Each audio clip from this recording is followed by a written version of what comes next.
Call It Courage by Armstrong Sperry. Chapter 3, The Island. Last part 5. Let's begin.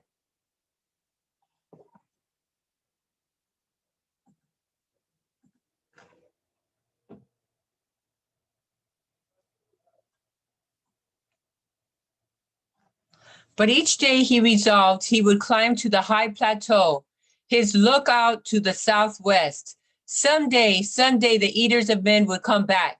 Before long, perhaps Mafatu was certain of it, as he was certain that the sun shone and was warm. It was inevitable. And when the black men came, he would have to leave or die.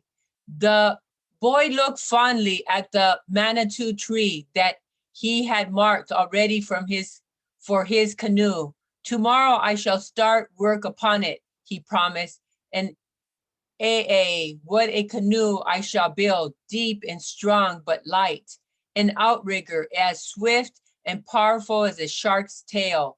And when my father sees it, he will say, "Au, my son, but they build fine canoes in that island you have come from." And then I will say, "But I built it myself, my father." And then he will say, it is possible, this fine canoe." The fire blazed brightly and the fruit bread. The breadfruit gave forth a tempting odor. Jets of vapor rose from the steaming bananas.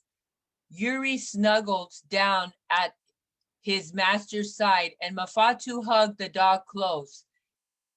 There's a food for you too, my brother, he cried, and tomorrow we shall have fish. See my spear, how bravely it flashes. I will make a new shaft for it, and then I will kill the Mao, the shark, and the wild pig too. Yuri, you will see. The boy pulled the breadfruit from the fire and broke it in half.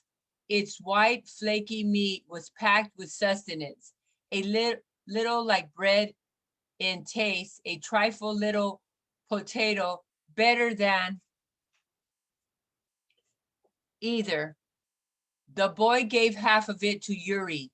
The dog circled around, sniffing longingly as he waited for his dinner to cool. The banana popped from their skins while their juices bubbled in the heat.